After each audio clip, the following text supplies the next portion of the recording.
càng nghe mà cái nào càng khổ mấy cứ càng nghe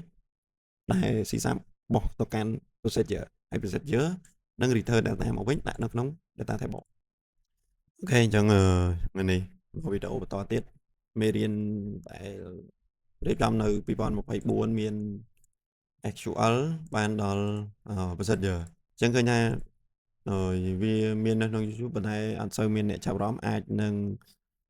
ដោយសារតែអត់មានតបភ្ជាប់ជាមួយបច្ចេកហើយមួយទៀតគ្នាយើងរងថ្ងៃភាគច្រើនរៀនមក actual អីចឹងទៅដល់ពេល actual គិតថាវាអត់អីត្រូវរៀនអីចឹងណាអាហ្នឹងវាអញថាវាអត់សិល្បៈអីចឹងណាអញ្ចឹងពីខ្ញុំទៅខ្ញុំអត់ដឹងដែរថាវាគួរតែធ្វើម៉េចប៉ុន្តែខ្ញុំគិតថាខ្ញុំនឹងព្យាយាមបញ្ចូលឬមួយក៏ធ្វើជាឧទាហរណ៍ឲ្យគ្នាយើង step by step ទៅបើសិនបើយកទៅរៀនកាត់ក៏រៀនទៅហើយបើអត់ទេ skip ទុកបន្តទៀតអត់អីទេអញ្ចឹងបើមើលតាម slide នេះមានន័យថាបានដល់ function បានដល់ procedure ហើយ CSAP ឃើញបានដល់ database connection អូខេឃើញ connection នេះបានដល់ database ដល់អីចឹងហើយក៏បាន read ឃើញមាន read file ចេញពី HTML ទៀតអញ្ចឹងឥឡូវតោះគឺយើងរៀនប្រើប្រាស់ procedure នៅក្នុង CSAP ហើយបញ្ជាក់មេរៀនទាំងអស់នេះខ្ញុំបង្កើតឡើងគឺសម្រាប់សម្គាល់ខ្លួនឯងខ្ញុំហើយខ្ញុំ upload ទុកជា documentary ទេអញ្ចឹងខ្ញុំអត់មានបើកបង្រៀនទេពីព្រោះខ្ញុំយល់ថាខ្ញុំអត់មានគ្រូកុសលមានន័យថាខ្ញុំអត់មានគ្រូកុសលចេញពីក្រសួងជាគ្រូបង្រៀនទេអញ្ចឹងទោះបីខ្ញុំចេះក្នុងកម្រិតណាក៏ដោយអីក៏ដោយគឺខ្ញុំអត់ចង់បើកបង្រៀនហើយអាហ្នឹងជាទស្សនៈតខ្លួនទេអាចតែក៏មានសាលាជាច្រើនដែលមានសប្តាហ៍ថ្ងៃគេមានបរិញ្ញាណាអញ្ចឹងយើងអាចទៅរៀនពីគាត់ទៅហើយសម្រាប់វីដេអូដែលខ្ញុំមានគឺគ្រាន់តែ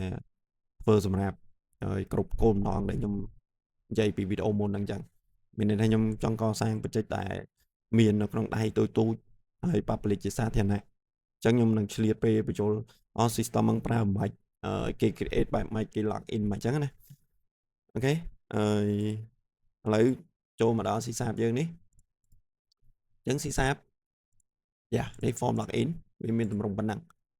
បញ្ជាក់ CSAP desktop application នេះវាមើលសម្រាប់បច្ចុប្បន្នកាលខ្ញុំមិនដឹងថាក្រុមហ៊ុនដែលរើសវាមានច្រើនអត់ទេប៉ុន្តែខ្ញុំអាចនិយាយថាបើសិនបើយើងយល់ពី workflow ឧទាហរណ៍ឥឡូវនៅសាកលវិទ្យាល័យយើងមានរៀន C C++ if else loop for each អីផ្សេងហើយអស់អញ្ចឹង algorithm របស់ system យើងយល់ថាការងារវាធ្វើពីលើចុះក្រោមពីឆ្វេងមកស្ដាំពេលយើងស្គាល់ពី database អីហើយអស់អញ្ចឹងឧទាហរណ៍ថាយើងរៀន CSAP យើងចង់ upgrade ទៅ ASP សុំតទៅ Laravel ទៅ React.js អីចឹងណាព្រោះ React បើទៅគេប្រើ API ឬមួយក៏ Vue.js ឬមួយក៏អីចឹងអញ្ចឹងវានៅតែការងារ business logic មានន័យថាតើយើងយល់ពីរំដៅការរបស់អតិថិជនពីការងារ workflow របស់វាហើយទៅយើងយកជ្រើសរើសយក programming language ណាមួយយកទៅបង្កើតវាអញ្ចឹងណាអ្វីដែលខ្ញុំចង់បញ្យល់ចឹងថា CSAP វាអាចជា old school វា version ចាស់ប៉ុន្តែខ្ញុំបញ្យល់រឿងវាងាយចង់និយាយថាឥឡូវឧទាហរណ៍ឥឡូវចង់បង្កើតបតុងមួយគឺគូសមិនដាក់មិនអញ្ចឹងណាឥឡូវឧទាហរណ៍ action អញ្ចឹង double click មកហើយយើងនឹងសរសេរចេះអូខេអញ្ចឹង CSAP if ដូចតា C++ ដែរណាមានអីខុសគ្នាគាត់ថាឥឡូវពេលធ្វើការងារ return មក true គេមានអី data table អញ្ចឹង data table នេះវាជា table របស់ CSAP ដែលអាច store ទុក data ទុកនៅក្នុង memory RAM របស់យើងអញ្ចឹងការងារមកកណ្ដាលខាងក្រោមនេះគឺការងារដែល CSAP បោះទៅកាន់ procedure ហើយ procedure នឹង return data មកវិញដាក់នៅក្នុង data table ប៉ុណ្ណឹងហើយបើសិនបើមាន data វាធំជាង0គេនឹងឆែកថាតើ user ហ្នឹង active អត់បើអត់ active ទេគេ message អញ្ចឹងតែ message ថា inactive អញ្ចឹងតែហើយបើវា active អញ្ចឹងគេត្រូវចែកទៀតថាតើ password នេះរវាងក្នុង database ហើយនឹង user input វាត្រូវគ្នាអត់ ហើយបើវាត្រូវអញ្ចឹងគេបោះទៅកាន់ format អញ្ចឹងគេនឹងទុកនៅក្នុង variable មួយចំនួនដូចជា brand code importer profile អីផ្សេងៗហ្នឹងគេទុកសម្រាប់ហៅវាយកទៅប្រើវាទុកនៅក្នុង RAM ណានៅក្នុង memory អូខេអញ្ចឹងការងារវាប៉ុណ្ណឹងប៉ុន្តែ